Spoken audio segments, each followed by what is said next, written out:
Hello everyone, welcome back to my channel zeal scholar. आज हम unit 4 का most important topic करने जा रहे हैं। इस टॉपिक का नाम है elastic collision in one dimension. Elastic collision in one dimension को समझने से पहले हम थोड़े से बेसिक कंसेप्ट को क्लियर कर लेते हैं। इलास्टिक कोलिजन जो है वो कोलिजन के साथ डील करता है। कोलिजन जो होती है, कोलिजन का मीन्स कि when two bodies are collide with each other, जब दो बॉडीज आपस में कोलाइड करती हैं या टकराती हैं उसको हम कोलिजन बोलते हैं।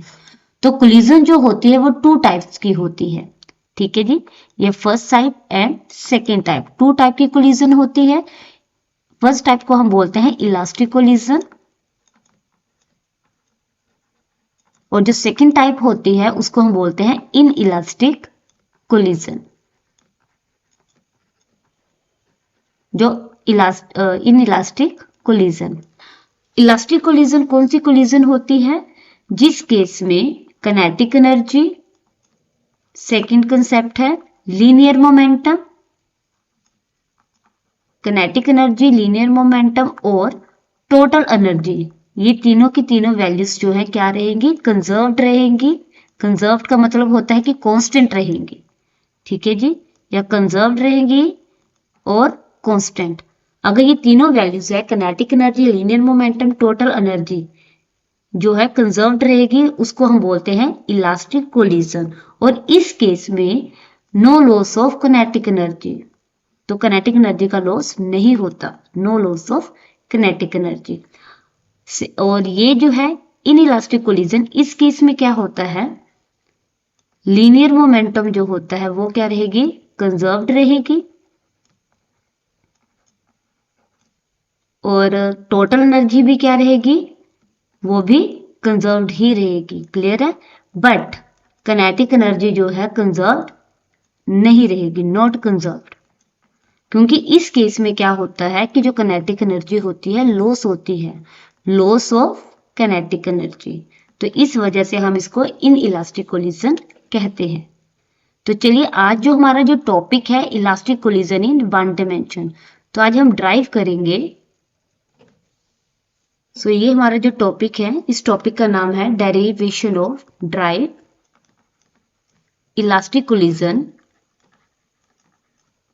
In one dimension, in one dimension, right. तो इस टॉपिक में हमने ड्राइव करना है elastic collision in one dimension. मैंने ऑलरेडी एक्सप्लेन कर दिया है कि कोलिजन टू टाइप्स की होती है, इलास्टिक और इन इलास्टिक। तो आज जो हमारा टॉपिक है डेरिवेशन जो बेस्ड है इलास्टिक कोलिजन में, वो हमने वन डायमेंशन ली है। ठीक है, वन डायमेंशन मीन्स कि एक ही डायरेक्शन की तरफ जो कोलिजन हो रही है। तो इलास्टिक कोलिजन की जो मेन की पॉइंट है वो है कोलिजन इन विच बोथ, जिस केस में मोमेंटम एंड काइनेटिक एनर्जी क्या रहेगी? कंजर्व्ड रहेगी, उसको हम इलास्टिक कोलिजन कहते हैं।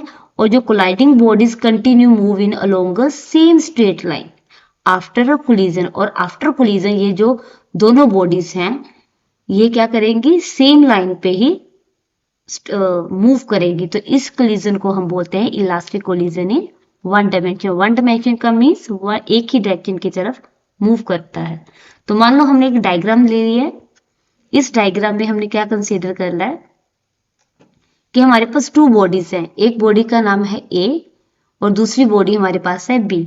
ए बॉडी का जो मास लिया हुआ है जो m1 क्या रिप्रेजेंट करता है? मास। a1 बॉडी का जो मास है m1 है और इसकी वेलोसिटी क्या है? u1। और बी बॉडी की जो वेलोसिटी है u2 है और मास क्या है? m2। तो ये हमारा था बिफोर कोलिजन। तो इस केस में अगर हम काइनेटिक एनर्जी की, लीनियर मोमेंटम की बात करेंगे तो क्या आ जाएगा? m1 u1। अगर हम इसका लीनियर मोमेंटम निकालेंगे तो क्या आएगा? m1 u1। और इसका क्या आएगा हमारे पास linear momentum? That is equals to p1। इसका आएगा हमारे पास m2 u2।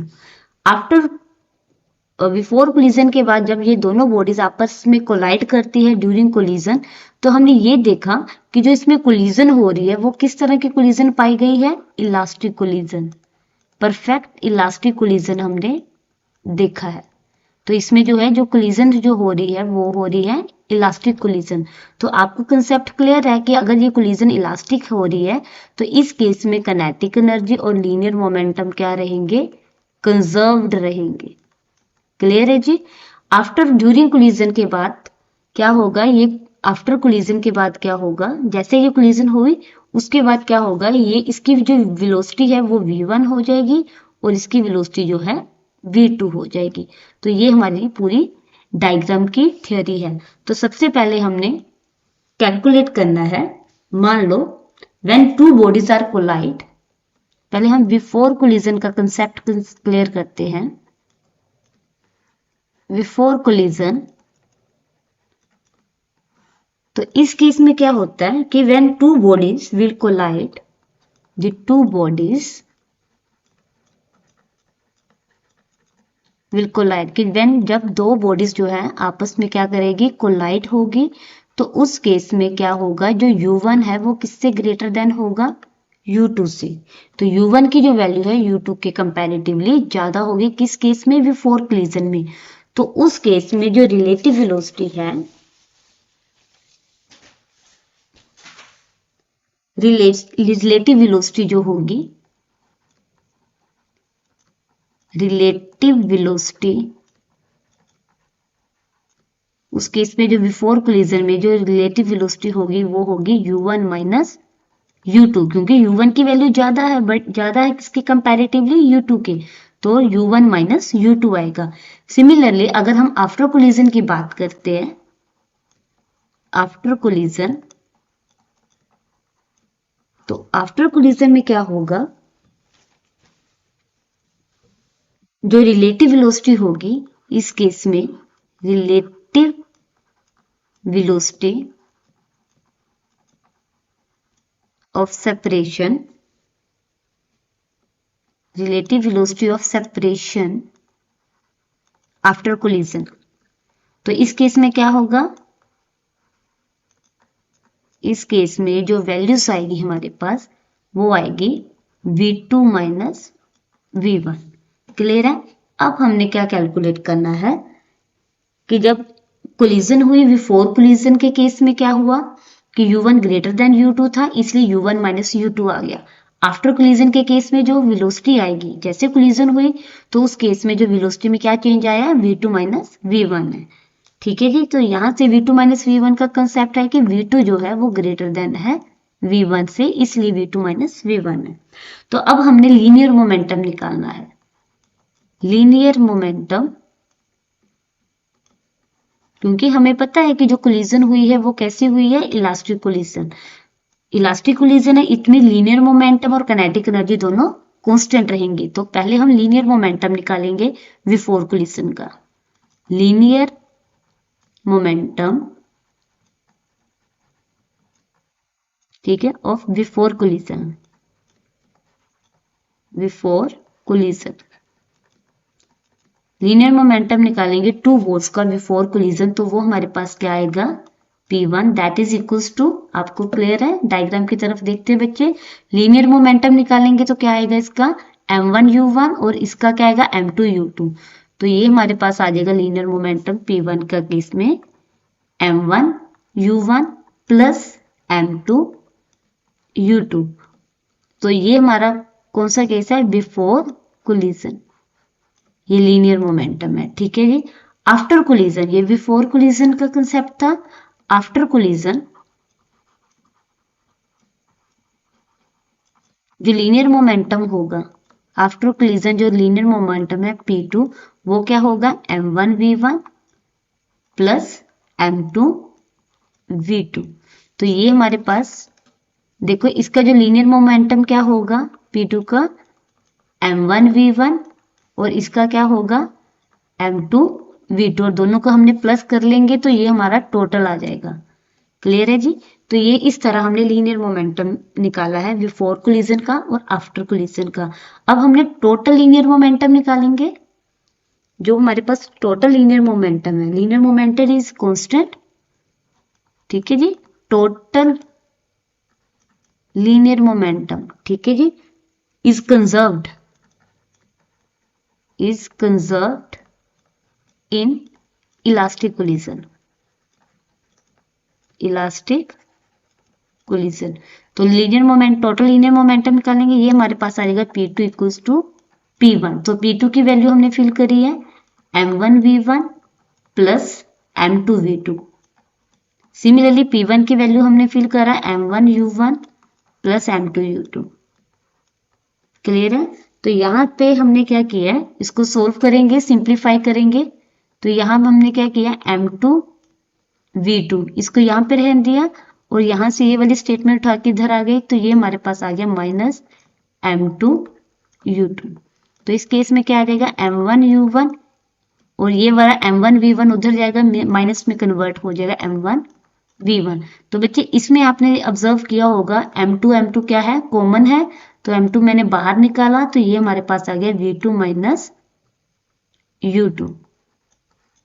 तो इस केस में m1 और m1 कॉमन है, तो m1 मैंने बाहर निकाल लिया, तो ये हमारे पास आ गया u1 माइनस v1। तो इस तरीके से हमने जो है वैल्यू निकाल ली। ये हमारे पास लीनियर मोमेंटम की वैल्यू है।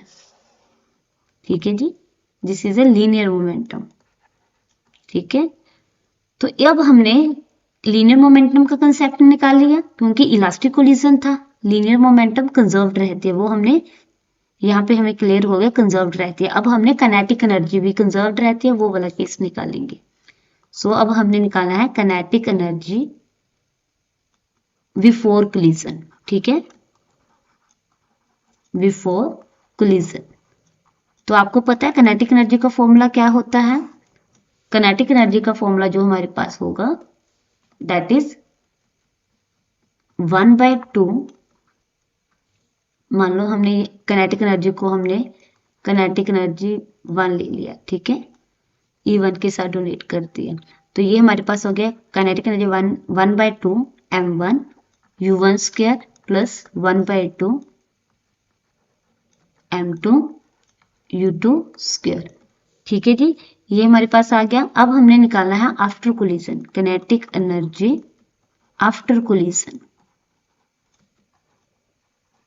आफ्टर कोलिजन में काइनेटिक एनर्जी क्या आएगी, तो वो हमारे पास जो काइनेटिक एनर्जी आएगी आफ्टर कोलिजन, मान लो हमने इसके साथ डोनेट कर दी है, तो ये हमारे पास आ जाएगा 1/2 m1 v1 का स्क्वायर प्लस 1/2 m2 v2 का स्क्वायर। तो अब हमने दोनों को क्या करेंगे, टोटल काइनेटिक एनर्जी निकालेंगे, टोटल काइनेटिक एनर्जी निकालेंगे। तो वो हमारे पास क्या आ जाएगा, बिफोर कोलिजन काइनेटिक एनर्जी कौन सी निकालेंगे, पहले kinetic energy after collision equals to kinetic energy before collision. तो काइनेटिक एनर्जी जो है आफ्टर कोलिजन को हमने K1 के साथ, K2 के साथ रिप्रेजेंट किया है, Ke2 के साथ, ठीक है, और ये हमारे पास काइनेटिक एनर्जी बिफोर कोलिजन, ठीक है, E1 के साथ। तो यहाँ पे हमारे पास जो वैल्यू है काइनेटिक एनर्जी, ये हमारे पास आ जाती है दैट इज 1/2 m1 v1 का स्क्वायर। आप सीधा डायरेक्ट ये स्टेप रिमूव भी कर सकते हो, ठीक है जी, हम स्टेप रिमूव कर देते हैं, लिखने की जरूरत नहीं है। तो हम सीधी वैल्यू फिर काइनेटिक एनर्जी आफ्टर कोलिजन, ये हमारे पास आफ्टर कोलिजन की वैल्यू है 1/2 m1 v1 का स्क्वायर प्लस 1/2 m2 v2 का स्क्वायर। सिमिलरली बिफोर कोलिजन की वैल्यू क्या आती है हमारे पास, दिस वन 1/2 m1 u1 का स्क्वायर प्लस 1/2 m2 u2 का स्क्वायर। अभी हमने इसमें सेपरेट करेंगे इक्वेशंस। मान लो जैसे हमने पहले किया था, हमने ये वाली टर्म लिखेंगे 1/2 m2 v2 का स्क्वायर, ठीक है, इधर से हमने लिया 1/2 m2 u2 का स्क्वायर, इधर आ गया प्लस का है, ये माइनस में कन्वर्ट हो जाएगा, माइनस 1/2 m2 u2 का स्क्वायर। सिमिलरली तो यहाँ पे हमारे पास क्या बचा, 1/2, ये उतार के 1/2 m1 u1 का स्क्वायर, तो ये वाली टर्म उधर जाएगी तो क्या आ जाएगी माइनस में, माइनस 1/2 m1 v1 का स्क्वायर। अभी इसमें ऑब्जर्व करेंगे तो ये वाली टर्म्स जो है 1/2 m2 और 1/2 m2 ये क्या है, कॉमन है, तो इसको हमने बाहर निकाल लिया 1/2 m2, तो ये हमारे पास बचा v2 का स्क्वायर माइनस u2 का स्क्वायर। तो सिमिलरली ये भी कॉमन है 1/2 m1, तो ये भी हमने बाहर निकाल लिया 1/2 m1, तो ये हमारे पास आ गया u1 का स्क्वायर माइनस v1 का स्क्वायर। अभी आपने ऑब्जर्व किया ये हाफ हाफ आपस में कैंसिल हो गए, तो हमारे पास जो वैल्यू आती है that is equals to m2। अभी एक चीज नोट करना है, ए स्क्वायर माइनस बी स्क्वायर का फॉर्मूला यूज करेंगे हम। कौन सा फॉर्मूला यूज करेंगे, यहाँ पे मैं लिख देती हूँ। हाँ जी, ए स्क्वायर माइनस बी स्क्वायर का फॉर्मूला क्या होता है, ए माइनस बी ए प्लस बी, राइट। तो ये वाला फॉर्मूला यहाँ पे यूज करेंगे, तो ये हमारे पास क्या आ जाएगा m2 ए स्क्वायर माइनस, ये क्या रिप्रेजेंट कर रहा है ए, और ये क्या रिप्रेजेंट कर रहा है बी। ए स्क्वायर माइनस बी स्क्वायर का फॉर्मूला क्या यूज होता है, ए माइनस बी ए प्लस बी। सो ये हमारे पास आ गया v2 minus u2 v2 plus u2, open कर लिया। सिमिलरली m1, तो यहाँ पे भी फॉर्मूला यूज होगा सेम, ए स्क्वायर माइनस बी स्क्वायर का, तो क्या बन जाएगा ए माइनस बी और ए प्लस बी में u1 minus v1 u1 plus v1। ठीक है जी, तो ये हमारे पास कौन सी इक्वेशन आती है, this is our total kinetic energy, let us consider second. So ये हमारी जो इक्वेशन है ये सेकंड इक्वेशन है। ठीक है, अब हमने क्या करना है, डिवाइड करेंगे second by 1, divide second by 1 and we get, हमने सेकंड इक्वेशन, ये हमारी कौन सी इक्वेशन है, सेकंड इक्वेशन है। ठीक है, second we get, second equation को किसके साथ डिवाइड करेंगे, फर्स्ट के साथ। तो सेकंड इक्वेशन पहले हम लिख लेते हैं, m2 v2 minus u2 v2 plus u2 equals to m1 u1 minus v1 u1 plus v1, ये हमारे पास सेकंड इक्वेशन है। और फर्स्ट इक्वेशन हमारे पास क्या थे बच्चे, तो ये हमारी फर्स्ट इक्वेशन थी m2 v2 minus, late us consider, हमने इसको फर्स्ट इक्वेशन कंसीडर कर लिया। तो ये हमारे पास जो है फर्स्ट इक्वेशन है m2 v2 minus u2 m2 v2 minus u2 divided by m1 u1 minus v1, यही टर्म है, यही इक्वेशन है हमारे पास m1 u1 माइनस v1। तो हमने इसको डिवाइड कर दिया। चलिए अभी हम इसको कटिंग करते हैं, कटिंग ये भी सेम है ये भी सेम है, ये टर्म्स जो है आपस में क्या होगा, कट गई। तो ये हमारे पास क्या बचा, v2 plus u2 that is equals to u1 plus v1। तो यहां से हमने v2 की वैल्यू निकाल लेते हैं। हाँ जी, तो ये यहां से हमने क्या किया, v2 ये प्लस का v1 इधर आ जाएगा माइनस का v1, तो ये हमारे पास आएगा u1 माइनस u2, राइट। तो यहाँ पे हमने इसको अगर लिखा v2 minus v1 divided by u1 minus u2, ये किसके इक्वल आ गया, 1 के, और 1 को हम क्या लिख सकते हैं, e। तो ये जो e है ये किस चीज को रिप्रेजेंट करता है, e जो है रिप्रेजेंट करता है, ये इक्वेशन क्या रिप्रेजेंट करती है, e, इसको हम बोलते हैं coefficient of restitution of in elastic collision. तो ये हमारे पास जो आएगा कोफिशिएंट ऑफ, ये हमारे पास आ जाता है coefficient of, write down coefficient of restitution of perfect elastic collision, restitution of perfect elastic collision, perfect elastic collision, right. तो आपको एक बात याद रखना पड़ेगा कि देखो बेटा, जो ई की वैल्यू इसको हम बोलते हैं perfect coefficient of restitution of perfect elastic collision.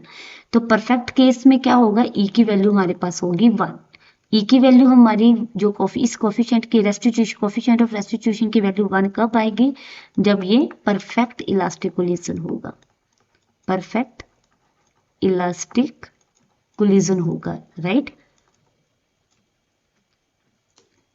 Perfect elastic जो है कोलिजन होगा।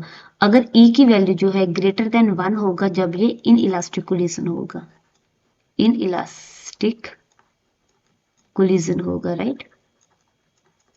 और ई की वैल्यू 0 कब होगी, जब ये परफेक्ट इन इलास्टिक कोलिजन होगा, परफेक्ट इन इलास्टिक कोलिजन। तो ये जो है कोफिशिएंट ऑफ रेस्टिट्यूशन की वैल्यू चेंज होती रहती है। अगर हम परफेक्ट इलास्टिक कोलिजन करें, इट मीन्स यहाँ पे ई की वैल्यू हमारे पास क्या आएगी, 1 आएगी। अगर ये इन इलास्टिक होता है तो ई की वैल्यू ग्रेटर देन 1 आएगी। अगर परफेक्ट इन इलास्टिक कोलिजन करते हैं तो ई की वैल्यू हमारे पास 0 आएगी। तो अब हमने ये जो है v2 माइनस v1 ये क्या रिप्रेजेंट करता है, सेपरेशन ऑफ वेलोसिटी। तो ये हमें सेपरेशन ऑफ वेलोसिटी बताती है, सेपरेशन ऑफ वेलोसिटी, वेलोसिटी की सेपरेशंस बता रही है, ठीक है। अब हमारा जो नेक्स्ट स्टेप है उसमें हमें आफ्टर कोलिजन वेलोसिटी निकालनी है, v1 की वेलोसिटी कैलकुलेट करनी है, वेलोसिटी ऑफ ए बॉल, ए की वेलोसिटी कैलकुलेट करनी है और बी की वेलोसिटी कैलकुलेट करनी है, मींस v1 की वैल्यू कैलकुलेट करनी है और v2 की वैल्यू जो है कैलकुलेट करनी है। जो v1 की वेलोसिटी है वो किसकी है, ए की, और v2 वेलोसिटी किसकी है, बी की। तो सबसे पहले हम ए की वेलोसिटी कैलकुलेट करेंगे। तो हमारा जो नेक्स्ट टॉपिक है वेलोसिटी ऑफ ए। ए की वेलोसिटी अगर हमने कैलकुलेट करना है तो हम एक इक्वेशन कंसीडर करेंगे। तो वो जो इक्वेशन है हमारी, तो मान लो इसको हमने थर्ड इक्वेशन दे दी है, इस इक्वेशन को मान लो हमने क्या दिया, ये हमारी थर्ड इक्वेशन है, ठीक है जी। चलो अभी हमारे पास है कि वेलोसिटी निकालनी है ए की, तो उसके लिए जो v2 minus v1 that is equals to u1 minus u2, right, ठीक है। और हमें कैलकुलेट क्या करना है, अभी v1 की वैल्यू जो है कैलकुलेट करना है। तो v2 equals to u1 minus u2, right, minus v1 उधर चला जाएगा, क्या आ जाएगा, प्लस का v1। तो यहां से हमने किसकी वैल्यू निकाली है, v2 की। अब इस v2 की वैल्यू जो है हम कहाँ पे सब्स्टिट्यूट करेंगे, लीनियर मोमेंटम की इक्वेशन पे। तो जो put v2 put the value of v2 in linear momentum equation, ठीक है। जो लीनियर मोमेंटम की इक्वेशन थी वो हमारे पास कौन सी थी, ये वाली, ठीक है। इस इक्वेशन में हमने फिल करना है, ठीक है। मान लो हमने इस इक्वेशन का नाम हमने रख दिया ए, तो आप लिख दो पुट इन ए इक्वेशन। तो यहाँ पे हमने वैल्यू फिल करी, put the value of v2 in linear momentum equation A, ठीक है। तो वो वैल्यू क्या थी हमारे पास, लीनियर मोमेंटम की इक्वेशन की वैल्यू थी m1 u1 plus m2 u2, यही था, equals to m1 v1 plus m2 v2, यही वैल्यू थी हमारे पास। देखो बच्चे यही वैल्यू हमने लिखी है, m1 v1 plus m2 v2 plus m1 u1 plus m2 u2। तो ये हमारे पास जो है इक्वेशन है। तो ये थोड़ा सा मैंने दोबारा से लिख लेते हैं, क्या इक्वेशन है, m1 v1 plus m2 v2 plus v2 equals to m1 u1 plus m2 u2। तो इस इक्वेशन में हमने ये v2 की वैल्यू जो है फिल करनी है यहाँ पे, ठीक है। ये वाली वैल्यू हमने इस जगह पे फिल करा है, m1 v1 plus m2 v2 की वैल्यू हमारे पास क्या है, u1 minus u2 plus v1, बस वैल्यू फिल करनी है और इसको बाद में सिंप्लीफाई करेंगे और आंसर निकालेंगे, वेलोसिटी फर्स्ट v1 की वैल्यू निकालेंगे। तो m1 v1 प्लस, अभी m2 को ये ब्रैकेट ओपन करेंगे तो हमारे पास क्या आ जाएगा, m2 u1 minus m2 u2 plus m2 v1, clear. तो ये प्लस की टर्म है, इधर जाएगी तो क्या आ जाएगी, माइनस की, minus m1 u1 minus m2 u2। तो यहाँ तक क्लियर हो गया। अब हमने क्या करना है, v1 वाली टर्म सेपरेट करनी है। तो v1 वाली टर्म एक ये है और एक ये वाली टर्म है, इनको सेपरेट करेंगे।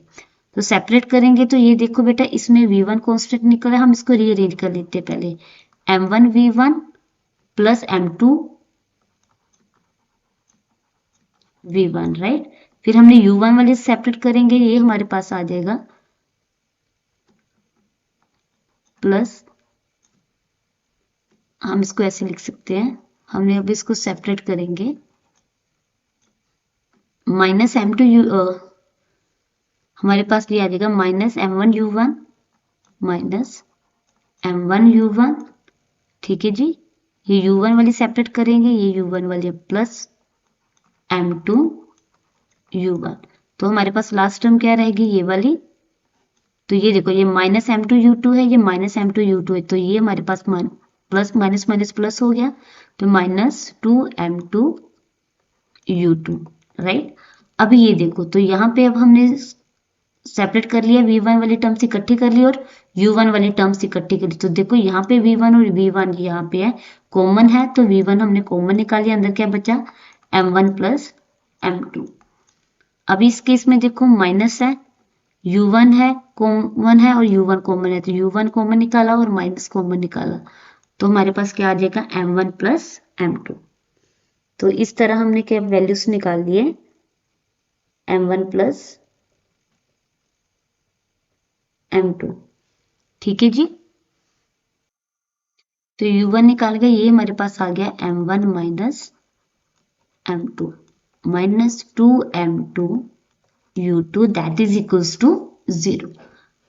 अभी हमने इसको क्या करेंगे, मान लो हमें कैलकुलेट क्या करना है, v1 की वैल्यू कैलकुलेट करनी है। तो v1 m1 प्लस m2, तो ये सारी टर्म्स है, दूसरी साइड जाएगी, ये माइनस की टर्म उधर जाएगी, क्या आ जाएगी u1 m1 माइनस m2, ये माइनस की टर्म दूसरी साइड जाएगी, तो क्या आ जाएगा 2m2 u2।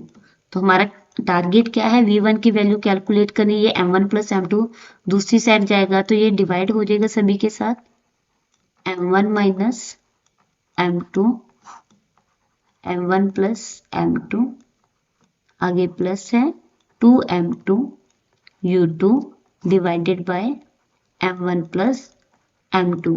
तो इस तरह हमने v1 की वेलोसिटी हमने कैलकुलेट कर ली है। So this is the velocity of, this is the velocity of A ball, ठीक है जी। आफ्टर कोलिजन हमने v1 की वैल्यू कैलकुलेट कर ली है। अब हमारा जो नेक्स्ट टॉपिक है, वेलोसिटी कैलकुलेट करनी है अब हमने बी की, velocity of ball B after collision. B की वेलोसिटी कैलकुलेट करनी है, इट मींस हमें v2 की वैल्यू जो है निकालनी है। तो अब हमारा लास्ट स्टेप है वेलोसिटी ऑफ बॉल बी। तो इसके लिए हमने सेम रिजल्ट, सेम वही वाला फॉर्मूला हम यूज करेंगे, v2 minus v1 u1 minus u2, ठीक है जी। तो ये इसमें हम वैल्यूज फिल करेंगे। चलिए अब इसको हम सोल्व करते हैं। तो हमारे पास क्या था, v2 equals to u1 plus u2 minus v1, यही इक्वेशन थी, क्योंकि v2 माइनस v1 था equals to u1 minus u2 था। तो हमने वैल्यू किसकी सोल्व करनी है, v2 निकालना है, तो ये माइनस v1 उधर चला जाएगा, तो उधर क्या हो जाएगा, प्लस हो जाएगा, राइट। तो ये हमारे पास आ गया। तो इसको हम दोबारा से रीराइट कर लेते हैं। देखो जी, तो ये हमारे पास आ जाएगा v2 that is equals to v1 की, v2 की तो वैल्यू निकालनी है, u1 minus u2 plus v1। अभी हमने इसमें वैल्यू सब्स्टिट्यूट करते हैं इस रिजल्ट में, in this result we substitute the value. देखो बेटा, v2 निकालना है हमें, u1 minus u2 plus v1, v1 की वैल्यू हमने ये निकाली है, ठीक है जी।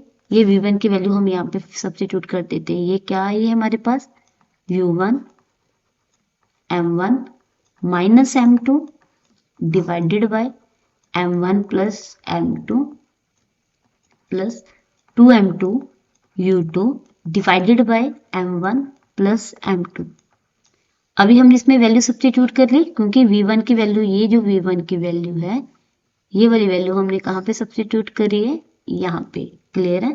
तो वैल्यू सब्स्टिट्यूट करके हमारे पास ये आ गया। अभी हमने क्या करना है, इसको देखो u1 की टर्म ये है और ये भी u1 वाली टर्म है, तो यहाँ पे u1 जो है कॉमन आ जाएगा, तो अंदर क्या बचेगा 1 plus m1 minus m2 divided by m1 plus m2। Clear है। सिमिलरली अगले नेक्स्ट स्टेप में क्या होगा, तो नेक्स्ट स्टेप में हमने किसको कॉमन निकालना है, u2 को। u2 को कॉमन निकाला तो हमारे पास क्या बचा 2m2 u2 divided by m1 plus m2। u2 इसमें भी कॉमन निकाल लेंगे और u2 इसमें भी, तो ये आ गया हमारा -1। क्लियर हुआ। अभी हमने इसको एलसीएम लेंगे, एलसीएम हमारे पास जो आएगा दैट इज इक्वल्स टू, तो ये हमारे पास आ गया m1 plus m2। m1 plus m2 को 1 के साथ मल्टीप्लाई किया, m1 plus m2 plus m1 minus m2। Clear. Similarly u2, तो यहाँ पे भी हमने m1 प्लस m2 लिया। क्लियर है। तो ये हमारे पास आ गया 2m2 u2 minus m1 minus m2, right. तो अभी हमने क्या करना है, v2 की वैल्यू हमारे पास देखो m1 प्लस m2, ठीक है, प्लस m1 और माइनस m2, ये माइनस m2 और ये प्लस m2 आपस में क्या हो गया, कैंसिल हो गया, और क्या बचे m1 और m1, ये दोनों क्या हो गए 2, तो इसकी वैल्यू हमारे पास आ जाएगी 2m1, right, divided by m1 plus m2। Clear है। सिमिलरली u2, तो ये देखो जी माइनस m1, ये यहाँ पे हमारे पास क्या वैल्यू आ जाती है, इसको हम सोल्व करते हैं। हाँ जी, तो बेटा हमने यहाँ पे u2 की वैल्यू कॉमन निकाली थी, तो मेरे को यहाँ पे u2 अंदर लिख दिया, इसको रिमूव करते हैं। ठीक है जी। तो ये हमने u2 कॉमन निकाला था, क्या बचा 2m2 upon m1 plus m2, LCM लिया तो 2m2, तो minus minus m1 plus m2 को 1 को इसके साथ मल्टीप्लाई करके ये आ गया। ठीक है जी। अभी ये देखते हैं, इसमें आ जाएगा m1 प्लस m2। अभी ये 2m2 में से एक m2 माइनस करेंगे तो ये हमारे पास आ जाएगा m2 माइनस m1। क्लियर है। तो ये हमारे पास वैल्यू आ गई। तो अब हमने इसको वैल्यूज और एक स्टेप और करेंगे, 2m1 को इसकी u1 के साथ मल्टीप्लाई करेंगे, तो ये आ गया हमारे पास 2m1 u1 upon m1 plus m2 plus, अब u2 को इस टर्म के साथ मल्टीप्लाई करेंगे, तो ये हमारे पास क्या आ जाएगा m2 minus m1 upon m1 plus m2। ठीक है जी, ये आ जाएगा हमारा u2। तो इस तरह हमने v2 की वैल्यू भी कैलकुलेट करनी है। So this is a velocity of किसकी value, velocity of B ball. Clear. तो ये जो है हमारा डेरिवेशन जो है कंप्लीट है। तो हमने प्रूव कर दिया इलास्टिक कोलिजन इन 1 डायमेंशन। तो एक बार हम रिकैप्चुलेट कर लेते हैं, दोबारा से सारे स्टेप देख लेते हैं। देखो जी, सबसे पहले हमने कोलिजन के बारे में डिस्कस करा। कोलिजन जो होती है colliding of two bodies when each other, जब दो बॉडीज आपस में कोलाइड करते हैं उसको कोलिजन कहते हैं। कोलिजन 2 टाइप्स की होती है, elastic collision and in elastic collision. Elastic collision में kinetic energy, linear momentum, total energy क्या रहती है, कांस्टेंट रहती है। इट मींस अगर ये तीनों टर्म्स जो है कांस्टेंट रहेंगी तो कोई काइनेटिक एनर्जी का लॉस नहीं होगा। अगर इन इलास्टिक कोलिजन देखेंगे उस केस में लीनियर मोमेंटम कंजर्व रहता है, टोटल एनर्जी भी कंजर्व्ड रहती है, बट काइनेटिक एनर्जी जो है कंजर्व्ड नहीं रहती। इस केस में काइनेटिक एनर्जी का लॉस होता है। तो नेक्स्ट जो है हमारा टॉपिक है, ड्राइव करेंगे, जो हमारा मेन टॉपिक है, ड्राइव करेंगे इलास्टिक कोलिजन इन 1 डायमेंशन। तो इसमें ये बताया कि जब इलास्टिक कोलिजन होती है 1 डायमेंशन में, मींस एक डायमेंशन में, एक ही डायरेक्शन में, तो उस केस में मोमेंटम और काइनेटिक एनर्जी क्या रहेगी, कांस्टेंट रहेगी। और आफ्टर कोलिजन वो क्या होगा, एक ही डायरेक्शन में सेम स्ट्रेट लाइन में मूव करेगा। तो ये मैंने डायग्रामेटिकली हमने एक्सप्लेन किया है कि मान लो बिफोर कोलिजन इस बॉडी का मास जो था, ए का जो मास था m1 था और बी का जो था m2 था। ठीक है जी। और इसकी इनिशियल वेलोसिटी u1 थी और इसकी इनिशियल वेलोसिटी u थी। U2 थी। सिमिलरली आफ्टर कोलिजन, जब कोलिजन हुई तो जब ये दोनों बॉडी आपस में कोलाइड करी तो कोलिजन हमें कैसे किस तरह की नजर आई, इलास्टिक कोलिजन नजर आई। जो कोलिजन हो रही थी इलास्टिक कोलिजन हो रही थी। तो इलास्टिक कोलिजन से ये क्लियर हुआ कि इसमें किनेटिक एनर्जी, लीनियर मोमेंटम दोनों कांस्टेंट रहेंगे।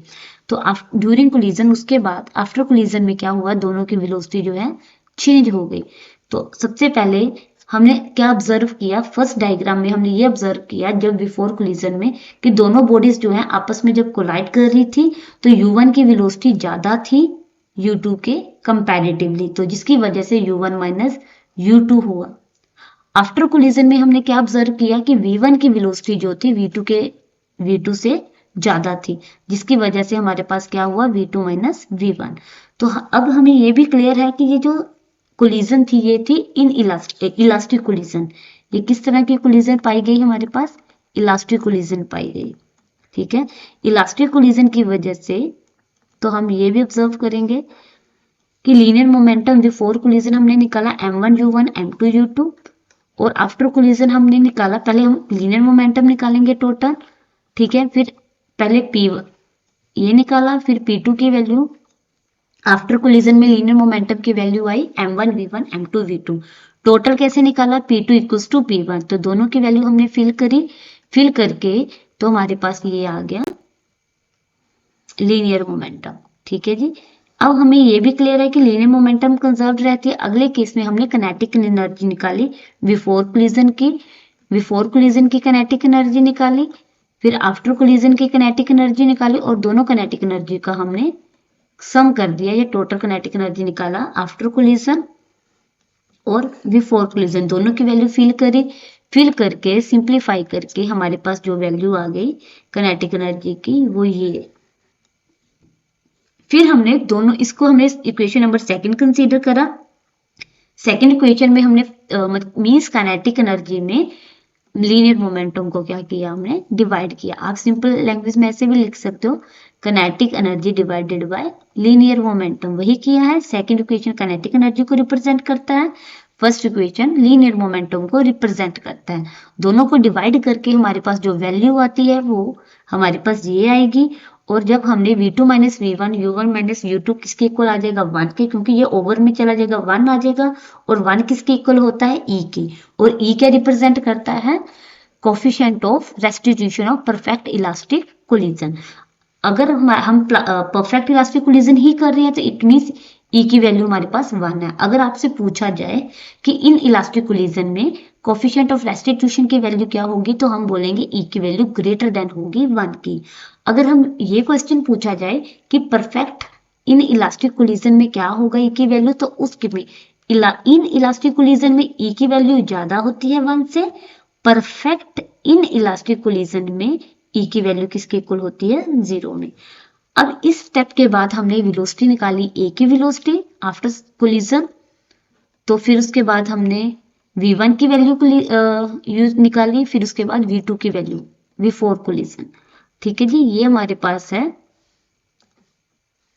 ये जो हमारे पास V1 की वैल्यू है आफ्टर कोलिजन, जो V1 की वैल्यू हमारे पास निकली ये, और सॉरी बिफोर कोलिजन, ये बिफोर, आफ्टर कोलिजन V1 की वैल्यू ये निकली है, और आफ्टर कोलिजन V2 की वैल्यू हमने जो है निकालनी है B बॉल की, A बॉल की हमने ये निकाल ली और B बॉल की हमारे पास ये आ गई।